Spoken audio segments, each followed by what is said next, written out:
చదవండి. ఎందుకంటే 58వ శ్లోకంలో ఆ పరమ రహస్యాన్ని మనం తెలుసుకుంటున్నాం.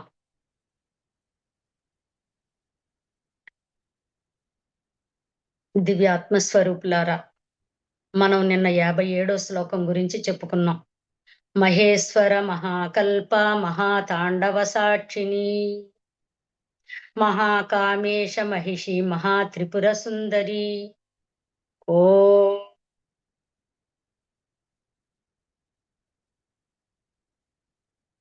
హైం హ్రీం శ్రీమాత్రే నమః.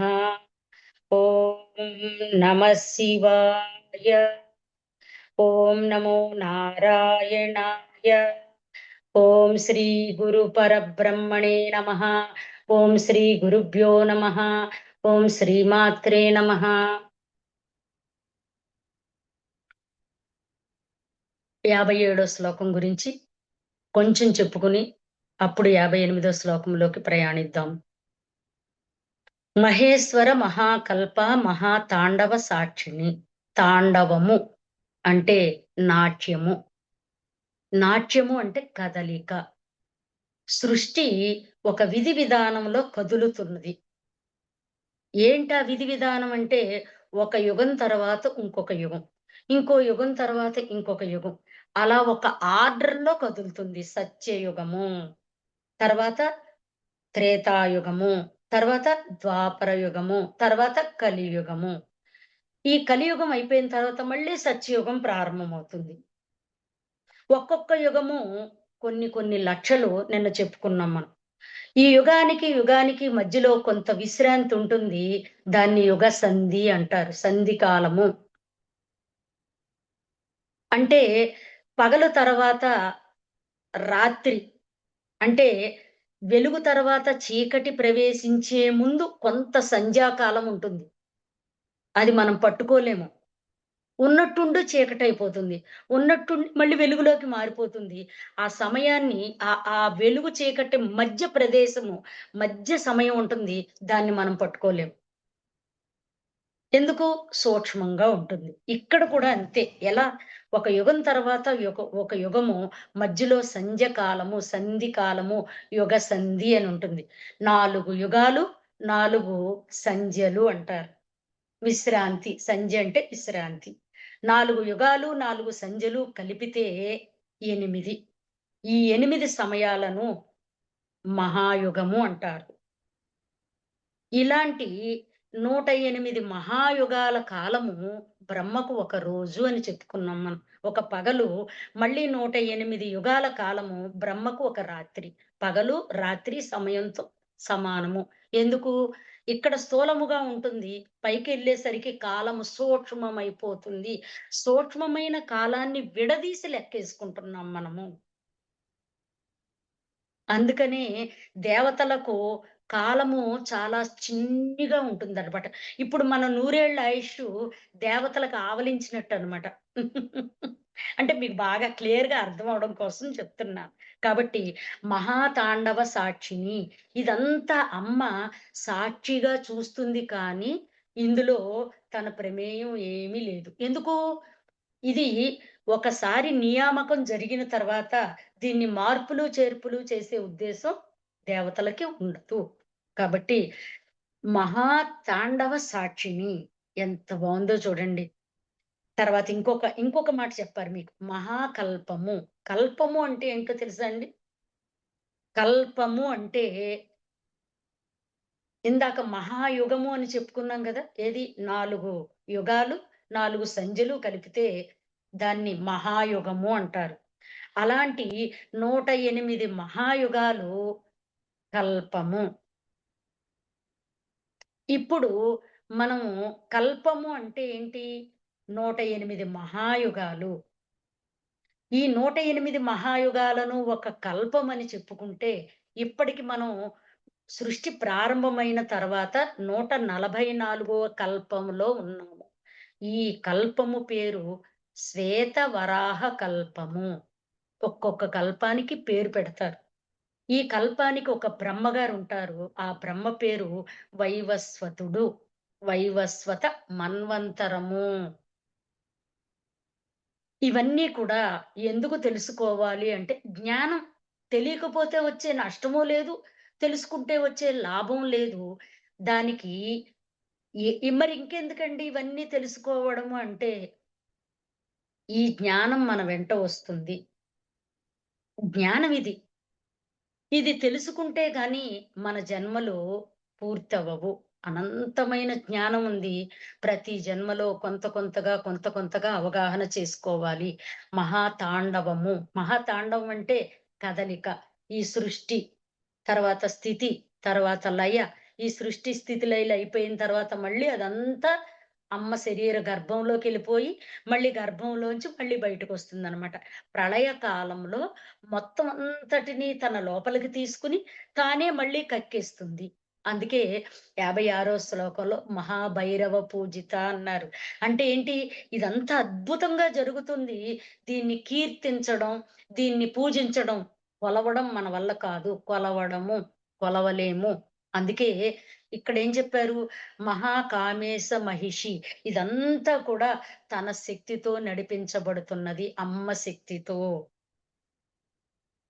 అందుకనే బ్రహ్మను సృష్టించిన అమ్మే, విష్ణువును సృష్టించిన అమ్మే, శివుడిని సృష్టించిన అమ్మే.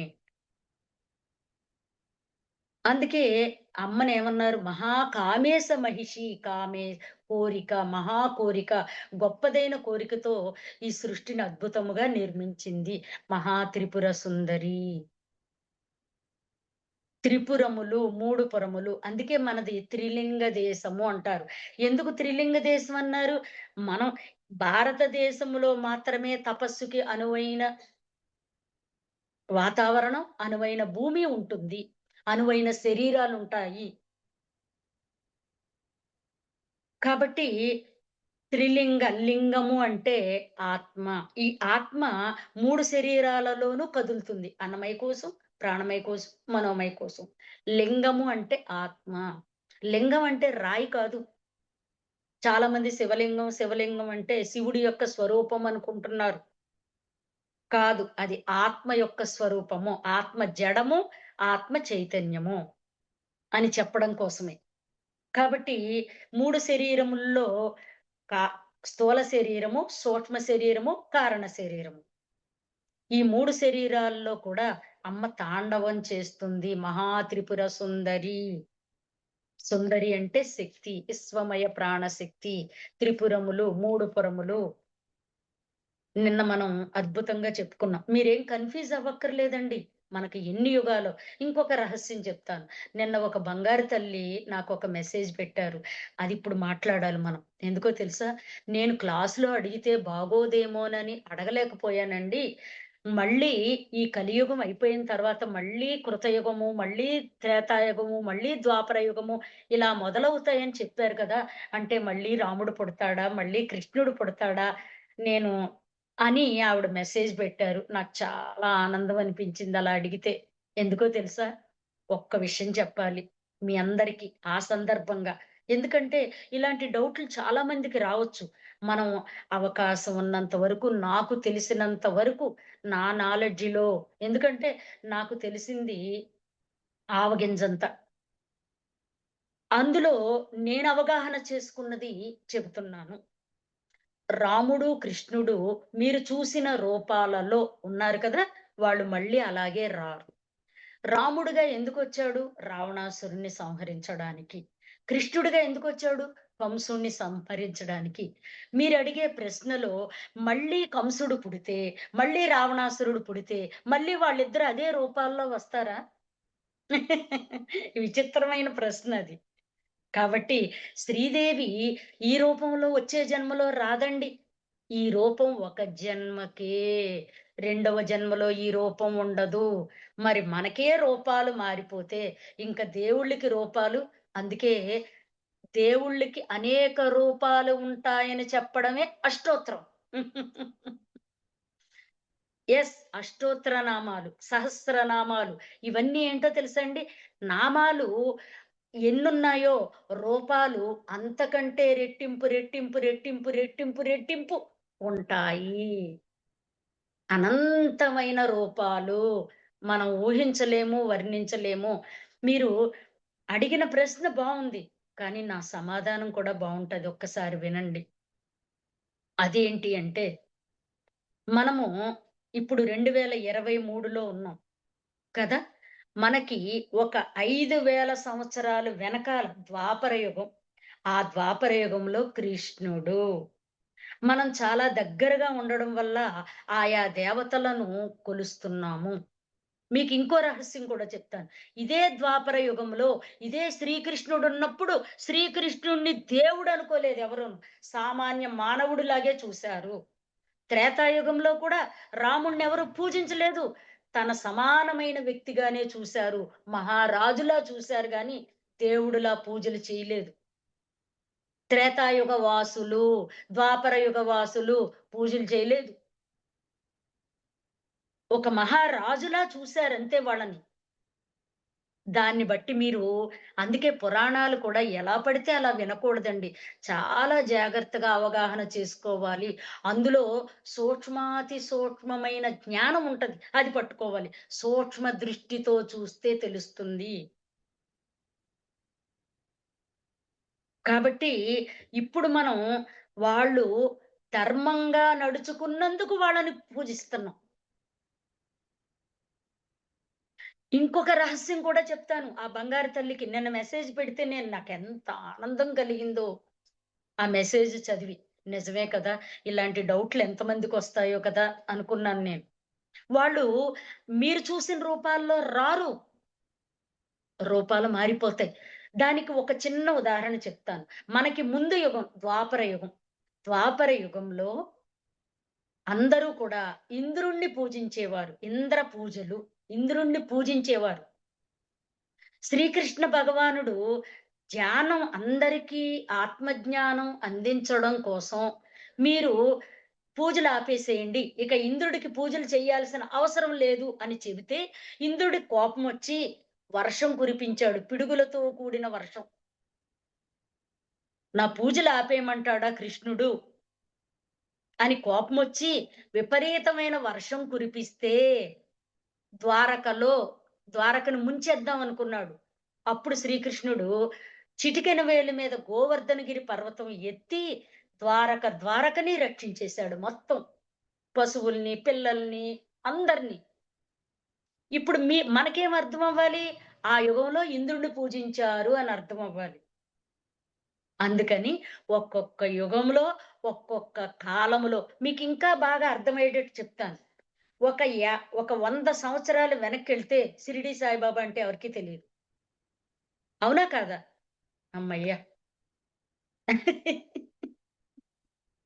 ఇంకో 100 సంవత్సరాలు ముందుకెళ్ళిపోతే సత్య సాయిబాబా కూడా ఎవరికీ తెలీదు. ఇప్పటికే సత్య సాయిబాబా ఎవరికీ తెలీదు. ఆంధ్రాలో పుట్టపర్తిలో ఉన్నారు. పుట్టపర్తి మనకి ఆంధ్ర వాసులకు దగ్గర కాబట్టి మనం ఆయన గురించి తెలుసుకున్నాము. ఇంకో ఉదాహరణ కూడా చెప్తాను. మీరు భీమవరంలో జీవించారండి. ఒక 30 సంవత్సరాలు భీమవరంలో ఉన్నారు. మీరు సెంట్రల్ గవర్నమెంట్ ఎంప్లాయీ అయ్యుంటే, మీకు ట్రాన్స్‌ఫర్ అయిపోయి యూపీ ఎళ్తారు. ఉత్తరప్రదేశ్. ట్రాన్స్‌ఫర్‌లో మొత్తం మీ ఇంట్లో ఉన్న వస్తువులన్నీ ప్యాక్ చేసుకొని ఎళ్తారు. అక్కడికెళ్ళగానే మీరు ఒక హౌసు రెంట్‌కి తీసుకొని, మీ ఫర్నిచర్ అంతా సర్దుకుని, మీరు మావుళ్ళమ్మ ఫోటో అక్కడ పెట్టుకుంటారు. ఎందుకంటే, భీమవరంలో మావుళ్ళమ్మను ఆరాధిస్తారు. ఇప్పుడు ఉత్తరప్రదేశ్ వాసులకు ఈవిడెవరండి అని అడుగుతారు. మావుళ్ళమ్మ తెలీదు. మీకు సమాధానం చెప్పడం కోసం అన్ని ఉదాహరణలు చెప్తున్నా.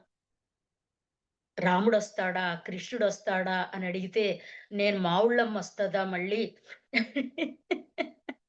మళ్ళీ సత్యసాయి బాబా వస్తారా? మళ్ళీ వీరబ్రహ్మం గారొస్తారా? మళ్ళీ రామకృష్ణ పరమహంస వస్తాడా? మళ్ళీ రమణ మహర్షి వస్తాడా? అని నేనడిగితే మీకెలా ఉంటదండి? కాబట్టి దీన్ని బాగా అర్థం చేసుకుంటే, అవగాహన చేసుకుంటే మనకు తెలిసిపోతుంది. అందుకనే శివుడికి, విష్ణువుకి అన్నన్ని నామాలున్నాయి. నామాలు తక్కువ, రూపాలు ఎక్కువ.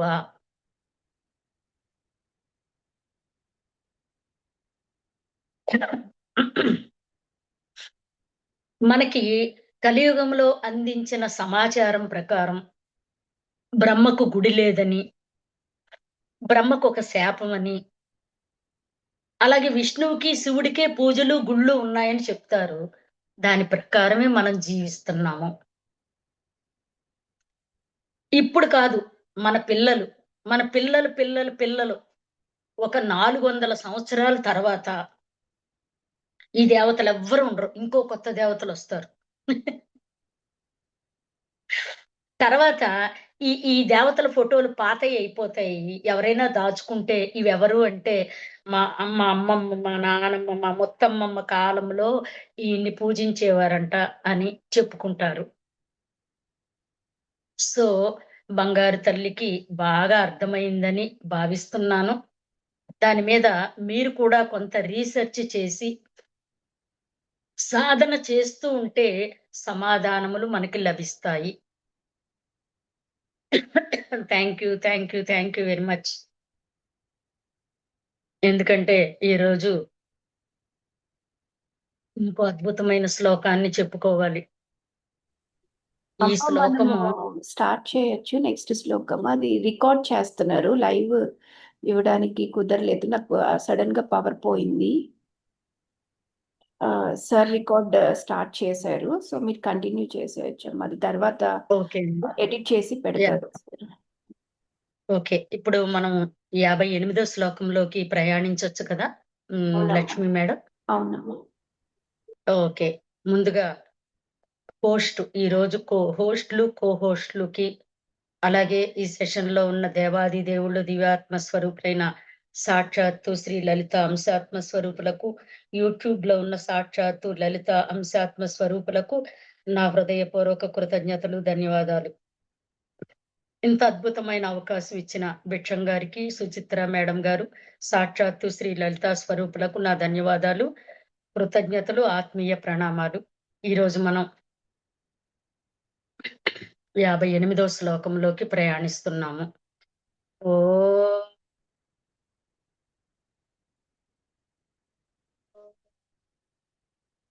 హ్రైం హ్రీం శ్రీ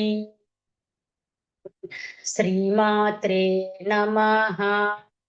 ఓం నమః శివాయ. ఓం నమో నారాయణాయ. ఓం శ్రీ గురు పరబ్రహ్మణే నమః. ఓం శ్రీ గురుభ్యో నమః.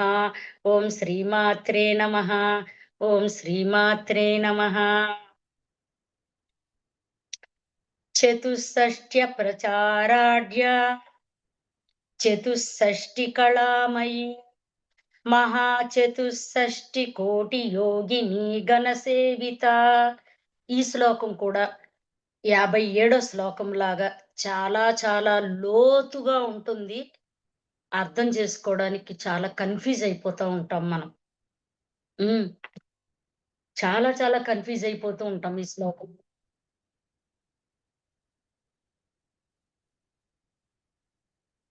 సంస్కృతంలో పదాలు ఎలా ఉంటాయో తెలుసా అండి? చతుషష్ట్య. చతుర్ అంటే 4, షష్ఠి అంటే 6. ఇక్కడ అర్థము మామూలుగా తెలుగులో మాట్లాడుకుంటే 46. ఎందుకంటే ముందు 4 తర్వాత 6 చెప్పారు. చతుషష్ఠి 2 సార్లు చెప్పారు. అంటే 46, 46 అని అర్థమవుతుంది. కానీ సంస్కృతంలో అలా కాదు. సంస్కృతంలో పదాలు కుడి నుంచి ఎడమకు అర్థం జేసుకోవాలి. చతుషష్ట్య పచారాఢ్య అంటే 64 ఉపచారములతో ఉపాసించునది అని అర్థం. 64 ఉపచారాలు. అమ్మవారు 64 ఉపచారాలతో ఆరాధించబడుతుందట. ఆరాధ్య. ఎంత బావుందో చూడండిది. చతుషష్టి కళామయి. చతుషష్టి కళామయి. కళలు మనకి 64 కళలున్నాయట మనకి. ఈ 64 కళలు మనం లోపల ఉన్న 64 నరముల ద్వారా ఆచరిస్తామట. నరములు. మీకు బాగా అర్థం అవ్వాలంటే ఒక విషయం చెప్తాను. చాలా సంపన్న కుటుంబము, ధనిక కుటుంబము బోలెడంత డబ్బు, బంగారం లోటు లేదు. కానీ పిల్లలు లేరు. 30 సంవత్సరాలు, 40 సంవత్సరాలు జీవించిన తర్వాత లేక కొడుకు పుట్టాడు. కొడుకు పుట్టాడనే ఆనందం కంటే దుఃఖం ఎక్కువ వాళ్ళకి. ఎందుకంటే మోగవాడు. మాటలు రావట్లా. అందరి దగ్గరికి తిప్పితే డాక్టర్ గారు అనేక పరీక్షలు చేసి, అసలు ఈ అబ్బాయి జీవితంలో మాట్లాడలేడు. అదేంటండి అని అడిగారు. మీ డబ్బులు మీకు బోలెడంత డబ్బుండొచ్చు. కానీ లోపల మాట్లాడే నరం ఉంటదట. ఆ నరం పుట్టలేదంట. నరం తయారవ్వలేదట. ఒకవేళ నరం ఉంటే నరాన్ని బాగు చేయించొచ్చేమో. కానీ నరమే లేకపోతే ఎలా మాట్లాడతారు? కాబట్టి లోపల 64 నరాలు స్పెషల్‌గా ఉంటాయట. ఆ 64 నరాలు 64 కళలందు ఆసక్తి చూపిస్తూ ఉంటారట. ఉదాహరణకి నాకు పాటలంటే బాగిష్టం. అంటే ఒక నరం ఆ ఇష్టాన్ని ప్రేరేపిస్తుందట అన్నమాట. కొంతమందికి డాన్స్ అంటే ఇష్టం. కొంతమంది సైక్లింగ్, రెజ్లింగ్, బాక్సింగ్ చూడండి. కొంతమందికి రన్నింగ్ అంటే ఇష్టం. కొంతమందికి కుట్టడం అంటే ఇష్టం. కుట్లు, అల్లికలు. కొంతమందికి ముగ్గులేయడం ఇష్టం. కొంతమందికి వంట చేయడం ఇష్టం. కొంతమందికి ఇల్లు అందంగా సర్దడం ఇష్టం. కొంతమంది ఆఫీసులో బాస్‌కి మెచ్చుకోవడం కోసం చక్కగా పనిచేయడం ఇష్టం. కొంతమందికి పద్మవిభూషణ్, పద్మశ్రీ ఇలాంటి అవార్డులొస్తాయి. ఎందుకు? వాళ్ళ ఆ రంగాలలో ఉత్తమమైన ప్రతిభ చూపిస్తే, అవి అలాంటి ప్రతిభలు, కళలంటారు వాటిని. 64 కళలుంటాయట. ఈ 64 కళలు అమ్మ, అమ్మని ఆరాధిస్తూ ఉంటారట కళలలో. మీకింకొక రహస్యం చెప్తే బాగా అర్థమవుతుంది. అదేంటంటే కన్నప్ప, భక్త కన్నప్ప మీ అందరికీ తెలుసు. ఆ భక్త కన్నప్ప ఏం చేసేవాడు? రోజు అడవికి వేటకి వెళ్ళేవాడు. వేటాడి జంతువులను ఆ మాంసం తీసుకొచ్చి మొట్టమొదట శివుడికి నైవేద్యం పెట్టిన తర్వాత మిగతా మాంసం అమ్మేవాడు. అమ్మి సొమ్ము చేసుకునేవాడు. అది అతని వృత్తి. మరి శివుడే స్వయంగా వచ్చి తప్పని చెప్పడం కుదరలేదు. కానీ చెప్పాడు. ఏమని? కళ్ళంట నీళ్ళొచ్చినియి. కన్నప్ప ఎందుకు, ఎందుకు శివుడి కళ్ళంట నీళ్ళొచ్చినియి? అబ్బెబ్బే! అలా రావడానికి వీల్లేదని కన్ను తీసి కన్ను పెట్టాడు. అది భక్తి. ఆ భక్తి కూడా ఒక కళ. హ్మ్. తన్మయత్వమైన భక్తి ఒక కళ. ధ్యానం కూడా ఒక కళే. ఈత ఒక కళ. ఇంకో కళ ఏంటో తెలుసండి? అడుక్కు తినడం కూడా కళేనట. దొంగతనం కూడా కళేనట. వ్యభిచారం కూడా కళేనట. జూదం ఆడడం కూడా కళేనట. 64 కళలున్నాయని చెప్తున్నారు మనకి. హ్మ్. వ్యభిచారం కూడా కళేనట. అందరూ చేయలేరట. దానికి కూడా చాలా గట్స్ ఉండాలట మరి. కాబట్టి ఈ 64 కళలు కూడా శక్తితో కూడుకున్నవట. మనం తక్కువ అంచనా వేయకూడదండి. అందుకే పత్రిజీ గారు ఈ మాటలేమి చెప్పకుండా నో కామెంట్, నో జడ్జ్‌మెంట్ అన్నారు.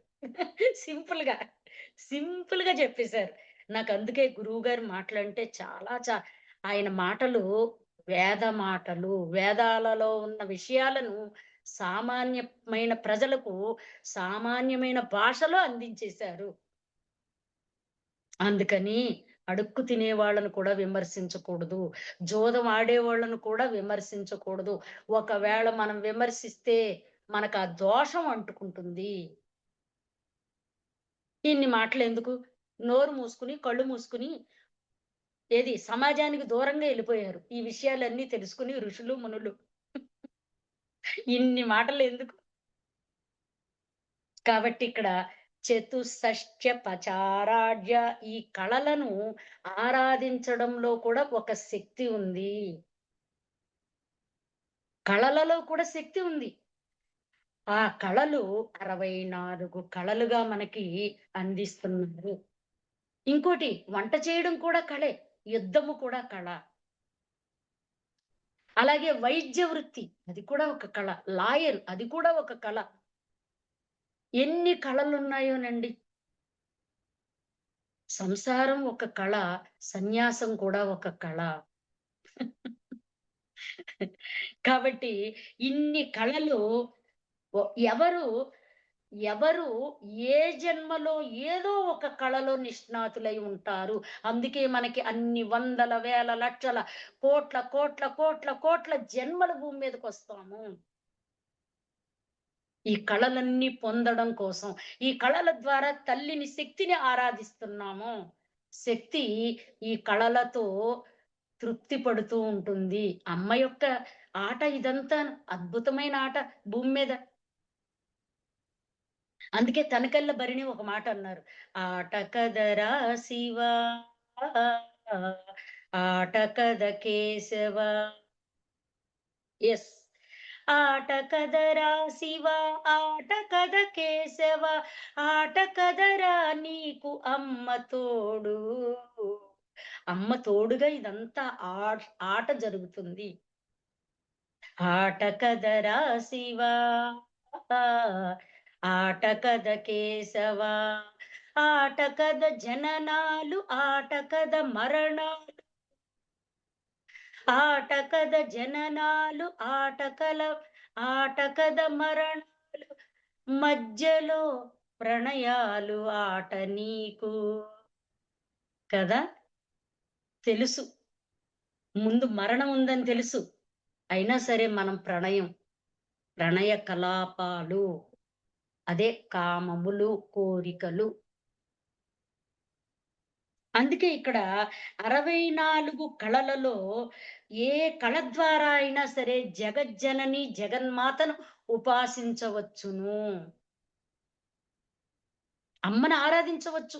ఉదాహరణకు మీరాబాయి శ్రీకృష్ణుణ్ణి తన భర్తగా భావించింది, ప్రియుడుగా భావించి తన్మయత్వంతో పాటలు పాడుకుంటూ ఆ శక్తిలో లీనమైపోయింది.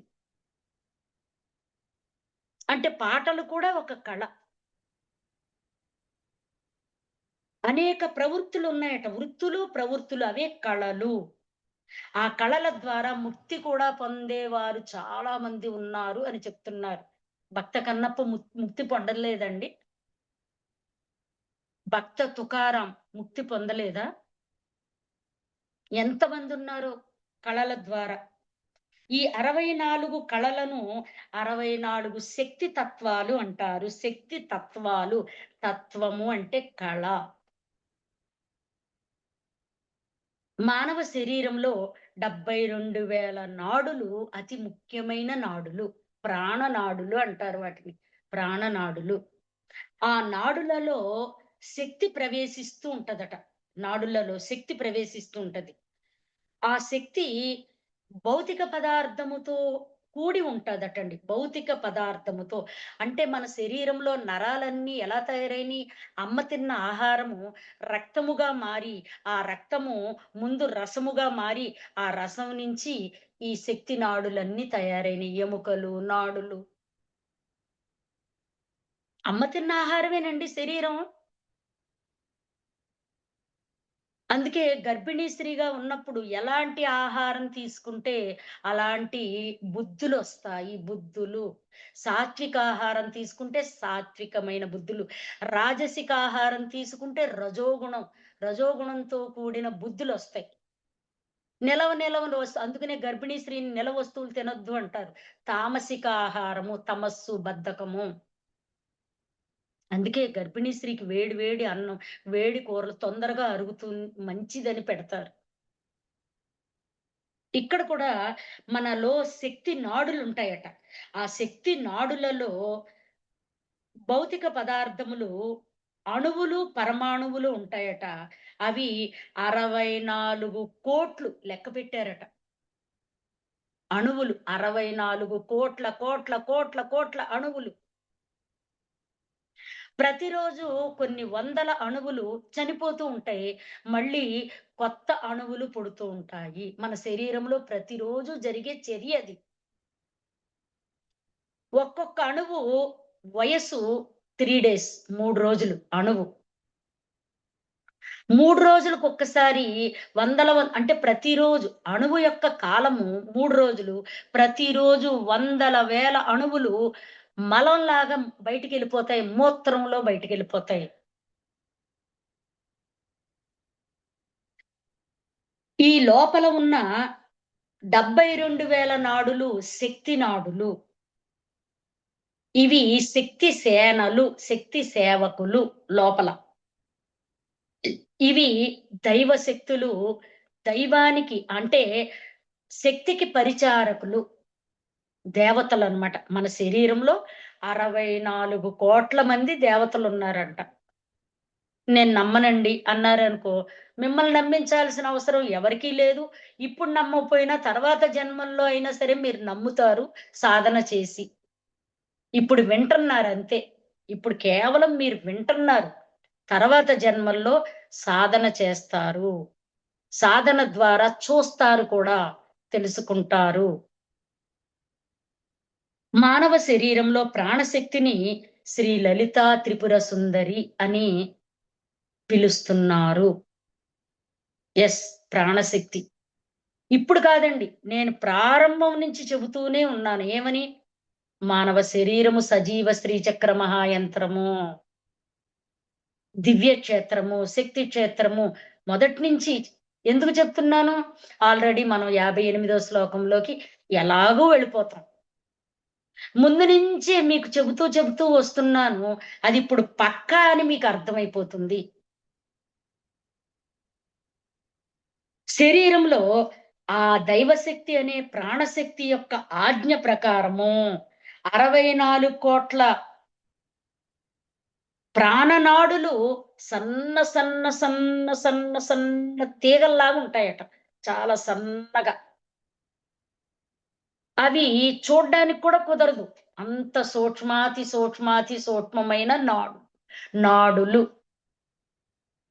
మీరొకసారి శరీరాన్ని నరికేసి విడదీసి చూద్దామంటే కుదరదు. మన సనాతన ఋషులు అంటే పురాతన ఋషులు మానవ శరీరంలోకి అదృశ్యంగా ప్రవేశించి తెలుసుకున్న రహస్యాలు శ్రీ లలిత రహస్య సహస్రనామాలు.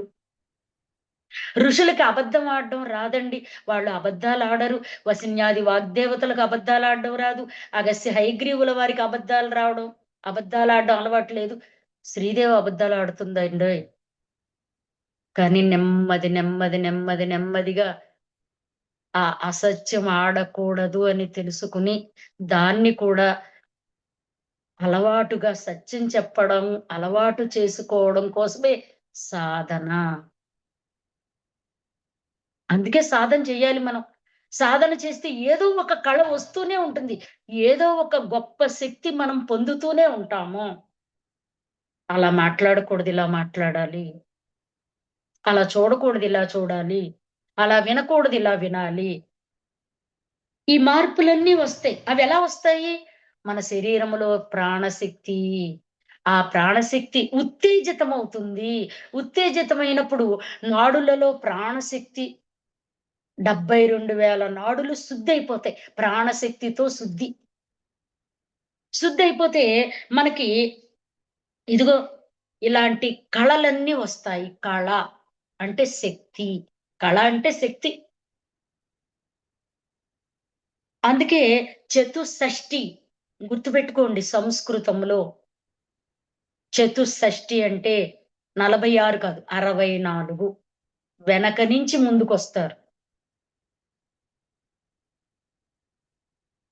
అందుకే బిల్వాష్టకంలో కోటి కన్యా మహాదానం తిలపర్వత కోటయః కాంచనం శైలదానేన ఏకబిల్వం శివార్పణం. కోటి కన్యా మహాదానం అంటే అర్థం ఏంటంటే కన్యలను దానమివ్వడం. కోటి కన్యలను దానమిస్తే, కన్యాదానం అంటే వివాహం చేయడం. కన్యను వరుడికిచ్చి వివాహం చేయడం కన్యాదానం.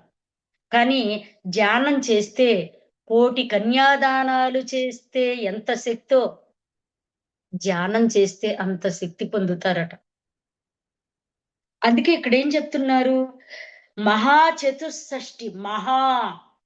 చతుషష్ఠి కళామయి అన్నారు. వదిలేయొచ్చు కదా! కింద పాదంలో మహాచతుషష్ఠి కోటి యోగిని గణ సేవిత, యోగిని గణ సేవిత. ఈ రెండో లైన్‌లో మీకొక అద్భుతమైన రహస్యాన్ని చెప్తాను. మీకు ఇంకొక రహస్యం కూడా చెప్తాను. ఏంటంటే ఏవండీ, ఇప్పుడు జరిగినియి, భవిష్యత్తులో జరగబోయేయి, పురాతన కాలంలో జరిగిపోయినవి అన్నిటినీ లలితా సహస్రనామాల్లో ప్రస్తావిస్తున్నారు. అందుకని ఏవండీ, లలితా సహస్రనామాలు వసిన్యాది వాగ్దేవతలు ఎప్పుడో రాశారు కదండీ! అగస్త్య హయగ్రీవుల వారు ఎప్పటోళ్ళండి ఆళ్ళు? ఆళ్ళిప్పుడోళ్ళు కాదు కదా! ఇప్పుడు అగస్త్యుల వారా? ఇప్పుడు హయగ్రీవుల వారా? ఎప్పుడు హయగ్రీవుల వారు ఎప్పుడు? ఏ కాలం నాడాయన? ఎప్పుడు మాట్లాడుకున్నారు వీళ్ళు? అందుకనే మీరు మనం అంచనా వేయడం కష్టం కాబట్టి అన్నిటినీ గౌరవిస్తూ, స్వీకరిస్తూ ఇది అబద్ధం కాదు, ఇది సత్యము అని తెలుసుకోవడమే జ్ఞానము. కాబట్టి రెండో లైన్‌లో మహాచతుషష్ఠి కోటి యోగిని గణ సేవిత. ఈ మొత్తం లైన్‌కి ఒక చిన్న కథ చెప్తాను మీకు. ఇప్పుడు భాగ్యనగరము, ఇప్పుడు హైదరాబాద్ అని పిలుచుకుంటున్నాం గదా! ఒకప్పుడు దాన్ని భాగ్యనగరము అనేవాళ్ళు. అప్పుడు ముస్లిం రాజుల పాలనలో ఉండేది. ఆ సమయంలో ఒక భాగ్యనగరంలో బ్రాహ్మణ కుటుంబము. పూర్వకాలంలో కుటుంబాలు ఇద్దరు లేక ముగ్గురు సంతానం అని ఉండేది కాదండి. ఇప్పుడు ఉదాహరణకు మేము 5గురం. అలాగే మా అమ్మమ్మ కాలం మా మా మామగారు 9 మంది సంతానం. అలాగే వెనక్కెళ్తే 10 మంది, 11 మంది అట్లా సంతానం అలా ఉండేదండి. అంతేకాదు అన్నదమ్ములు కలిసుండేవారు. అన్నదమ్ములు విడివిడిగా వంటలు విడిపోయి ఉండేవాళ్ళు కాదు. ఒకే కుండలో వండుకుని, ఒకే ఇంట్లో జీవించి, ఒకే భూమిలో వ్యవసాయం చేసి, కలిసిమెలిసి జీవించే ఉమ్మడి కుటుంబాలుండేయండి. అంతేకాదు ఇప్పుడు నేను చెప్పబోయే కుటుంబం అలాంటి అద్భుతమైన ఉమ్మడి కుటుంబం. ఆ బంగారు కొండ పేరు భాస్కరాచార్యులు. ఆయన భాస్కరాచార్యులు సద్బ్రాహ్మణ కుటుంబంలో పుట్టిన పండితుడు. ఈ పండితుడు తల్లిదండ్రులు కోనాంబ, గంభీరరాయులు. అయితే ఈ భాస్కరరాయలు పుట్టినప్పటి నుంచి అమ్మవారి మీద అనురాగంతో ఆయన పుట్టడమే లలితా సహస్రనామాలు బుక్కు పట్టుకున్నాడంటండి. అంటే అన్నప్రాసన రోజున పుస్తకాలన్నీ పెడతారు కదా! అన్నం పరమాన్నమేమో అప్పుడు లలితా సహస్రనామాలు బుక్కు పట్టుకోవడం, అలాగే అమ్మ యొక్క ఆరాధనలో ఉండేవాడంట. చిన్నప్పటి నుంచి కూడా అమ్మవారి ఫోటోలు పట్టుకు తిరగడం, అమ్మవారి ఫోటోని తదేకంగా చూస్తూ కూర్చోవడం. తినటానికి రాడు, తాగడానికి రాడు. అమ్మవారంటే అంతిష్టం. లలితాదేవి ఉపాసన ఒక విధంగా చెప్పాలంటే. అలా కొంతకాలం దాటిన తర్వాత తండ్రి హఠాత్తుగా మరణించడం. కుటుంబ బాధ్యత ఈ పిల్లవాడి మీద పడడం. ఇతను పెద్దవాడు ఇంటికి. అంతేకాదు తాత, తాత ముత్తాతలు చేసిన అప్పులు తండ్రి తీర్చలేక దిగులుతో చనిపోయాడనే విషయము పెద్దవాడయిన తర్వాత తెలిసింది భాస్కరాచార్యుల వారికి. కానీ మం మంచినీళ్ళు కూడా తాగడు. అమ్మవారికి ఆహ్, అష్టోత్తర శతసహస్రనామాలతో పూజిస్తే గాని లలితాదేవి ఉపాసకుడు ఒక విధంగా చెప్పాలంటే. ఇలాంటి కుటుంబంలో ఆహ్, పెద్ద కుటుంబం. ఏది మేనత్తలు, బాబాయిలు, పెదనాన్నలు అందరూ ఉండగా తండ్రి మాత్రం దూరమైపోయాడు. ఇప్పుడు ఈ అబ్బాయి పెరుగుతూ యుక్త వయసుకొచ్చాడు. కానీ కుటుంబ బాధ్యత పట్ల ఎంతో ఒద్దికగా ఉంటాడనమాట. అలాంటి మహానుభావుడు.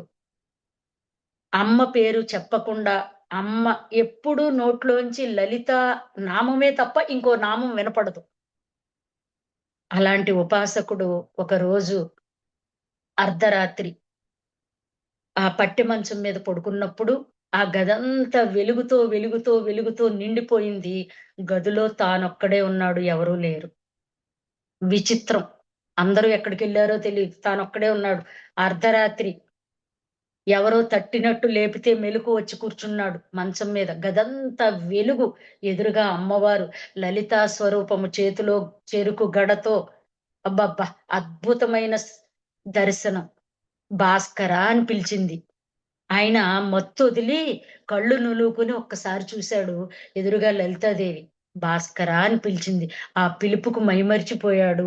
ఆనంద పరవశుడైపోయాడు. అప్పుడు అమ్మ చెప్పింది. "ఏంటమ్మా?" అని అడిగాడాయన. అడిగితే అమ్మ చెప్పింది. "భాస్కరా, లలితా సహస్రనామాలు సంస్కృతంలో ఉన్నాయి. సంస్కృతం కూడా కాదు, ద్రావిడ భాషలో ఉన్నాయట. ఆ ఆ భాషలో ఉన్న వాటిని అంటే సంస్కృతమే కానీ చాలా టిపికల్‌గా ఉంటదనమాట.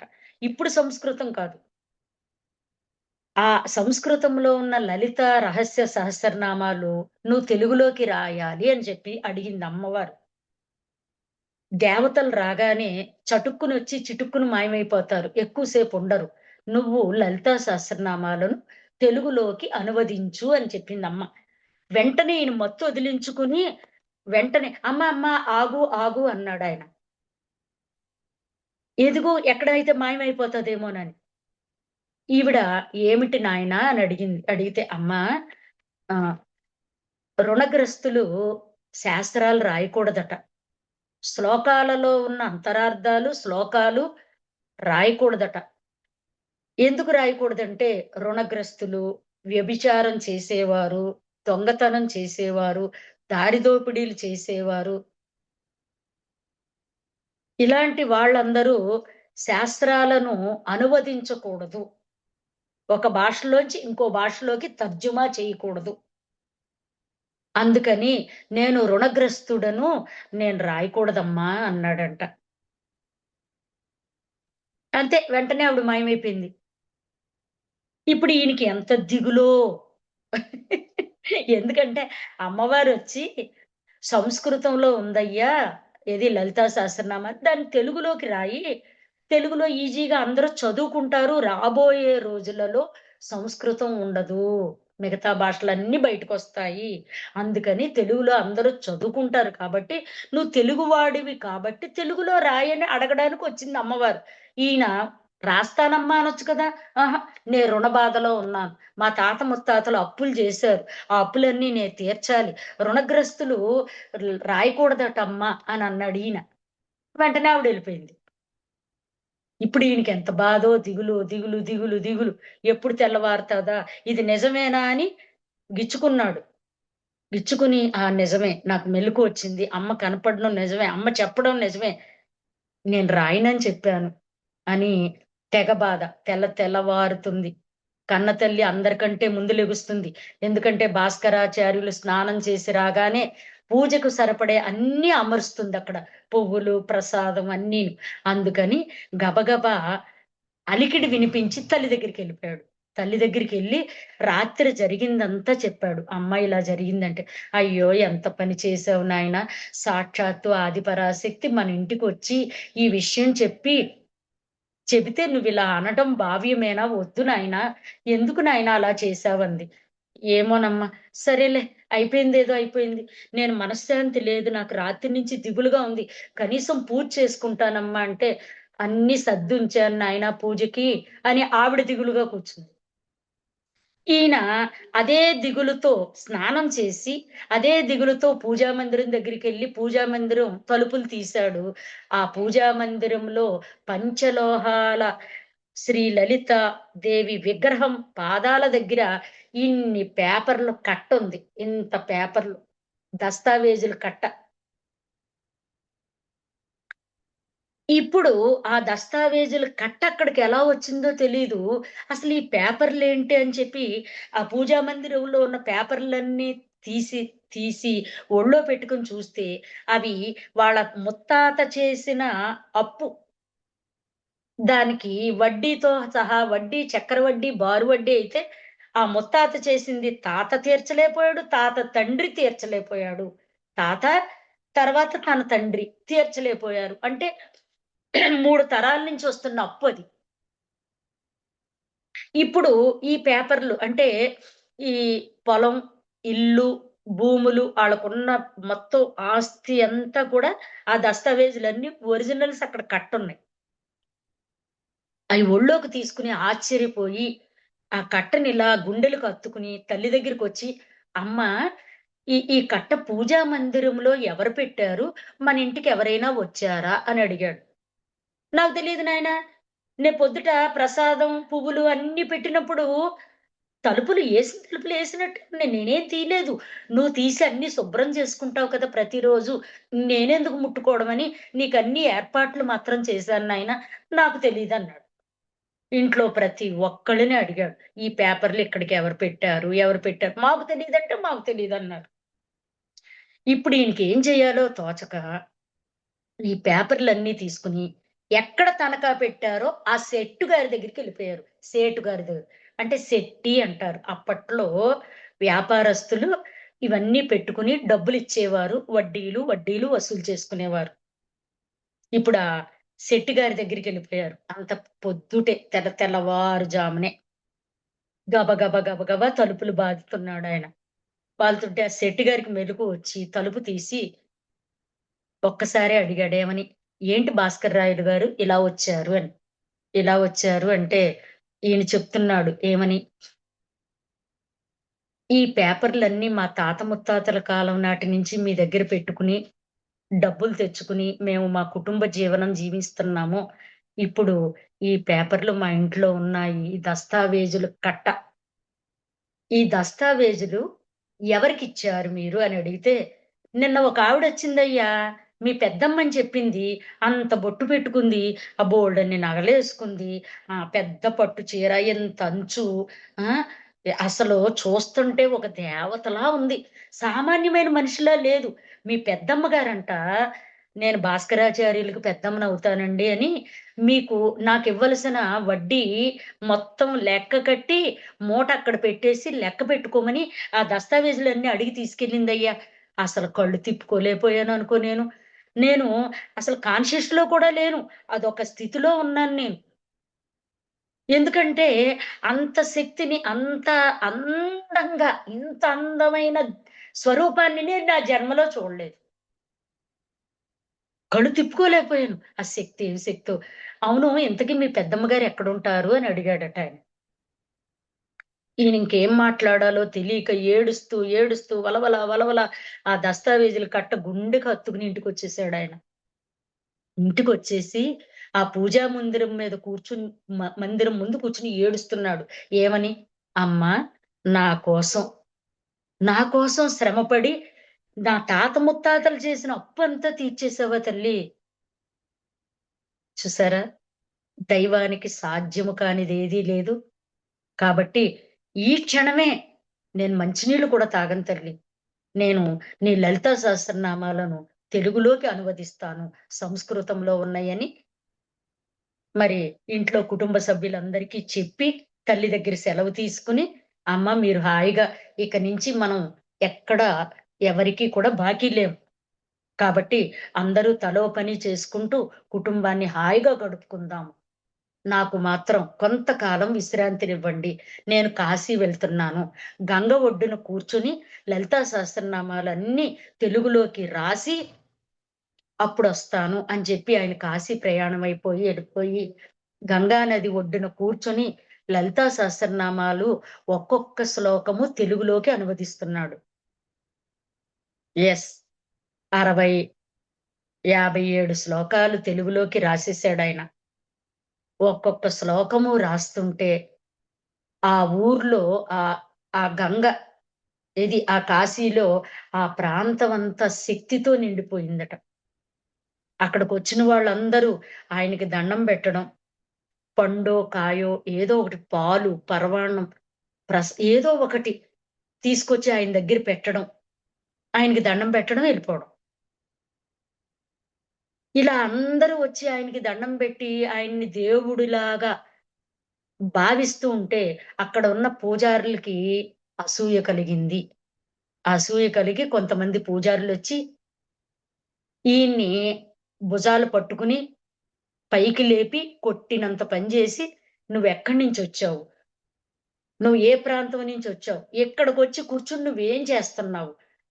మాకందరూ దండం పెట్టేవాళ్ళు దండం పెట్టడం మానేసి నీకు పెడుతున్నారు. కాబట్టి అసలు నువ్వేమి రాస్తున్నావు?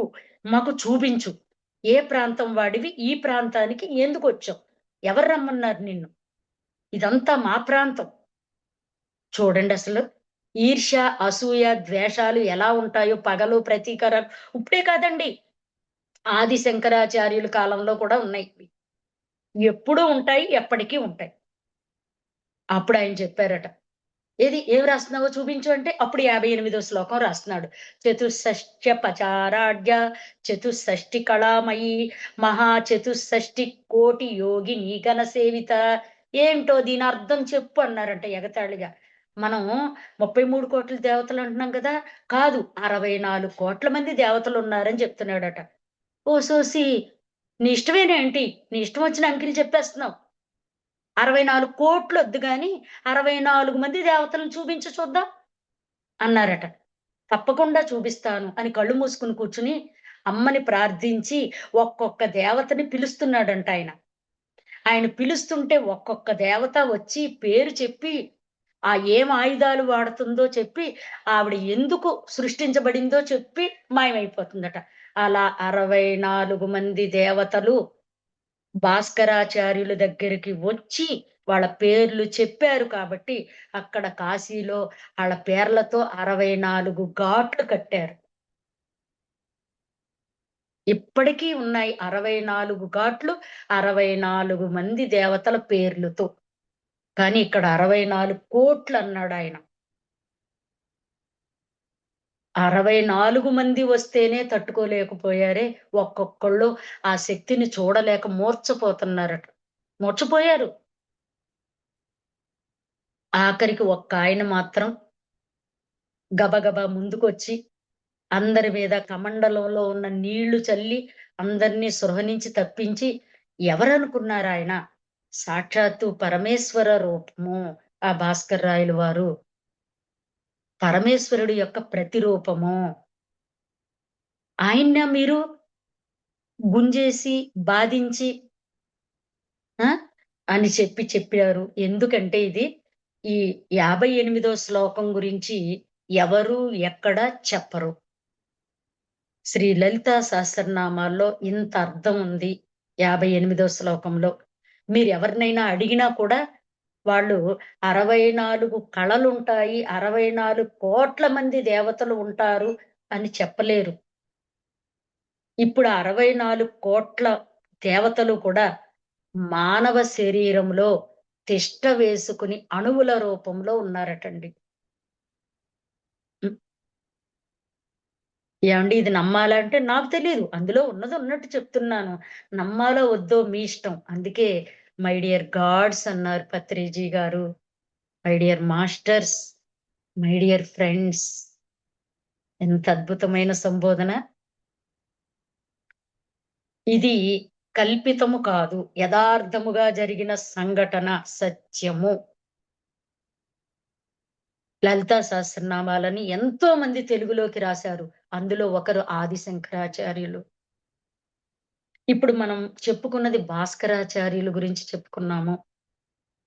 ఆయన తెలుగువారు భాస్కరాచార్యులు. ఆది శంకరాచార్యులు కేరళ, కాలడి ప్రాంతంలో పుట్టారు. ఈయన మాత్రం భాస్కరాచార్యులు మన తెలుగువాడు, మనవాడు. చూడండి ఎంత అద్భుతమో! ఇప్పుడు అదేంటండి మనవాడు, మనవాడు అంటున్నారంటే ఈ జన్మలో మనవాడు. వచ్చే జన్మలో మనం తెలుగులో పుట్టము. ఈ శరీరంతో పుట్టము. ఈ ఆకృతి ఉండదు. ఈ పేరు ఉండదు. గత జన్మలో ఈ శరీరం ఉండదు. ఈ పేరు ఉండదు. ఈ ఆకృతి ఉండదు. ఏది ఉండదు. కాబట్టి 64 కోట్ల మంది దేవతలు ఉన్నారు అని వారు మానవ శరీరాల్లో 72,000 నాడులలో ప్రాణస్వరూపంలో, పరమాణువుల రూపంలో, అణువుల రూపంలో ఉన్నారు అని చెబుతూ మానవ శరీరము దేవాలయము, శక్తి క్షేత్రము, దివ్య క్షేత్రము అని ఇది ఆఖరి జన్మ చేసుకునేవారు ఈ రహస్యాలను తెలుసుకుంటే, ఆ శక్తిని తెలుసుకుంటే చాలు. ఏమి అక్కర్లా. తెలుసుకుంటే చాలు. తెలిస్తే మోక్షము, తెలియకుంటే బంధము. అన్నమాచార్యులు మనకి చెప్పారు.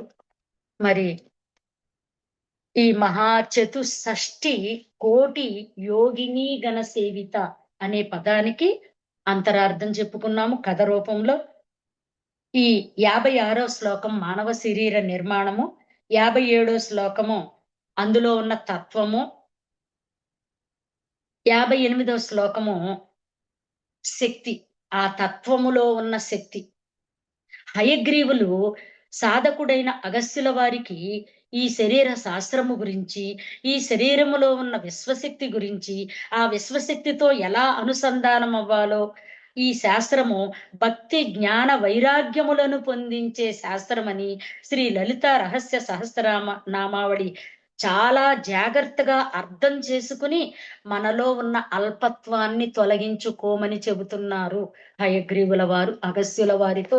ఇంత అద్భుతమైన అవకాశం ఇచ్చిన సాక్షాత్తు శ్రీ లలిత అంశాత్మ స్వరూపులైన దేవాది దేవుళ్ళైన దివ్యాత్మ స్వరూపులకు, యూట్యూబ్ లో ఉన్న దేవాది దేవుళ్ళు దివ్యాత్మ స్వరూపులైన సాక్షాత్తు లలిత అంశాత్మ స్వరూపులకు నా ఆత్మీయ ప్రణామాలు, కృతజ్ఞతలు, ధన్యవాదాలు. Thank you, thank you, thank you. చాలా జూముల్లో నేను చెప్పాను. మళ్ళీ ఈ జూమ్ లో చెప్పే అవకాశం అమ్మ నాకు ఇచ్చింది. శ్రీదేవి మరి మేడం, అమ్మ శ్రీదేవి మేడం, చెప్పండి అమ్మ. అబ్బా బంగారు తల్లి. నువ్వు నీకు ఎన్ని వేల కృతజ్ఞతలు చెప్పినా తక్కువమ్మా. లలితాదేవిని సాక్షాత్తు మాకు అందించి చూపించావు తల్లి. అసలు సాక్షాత్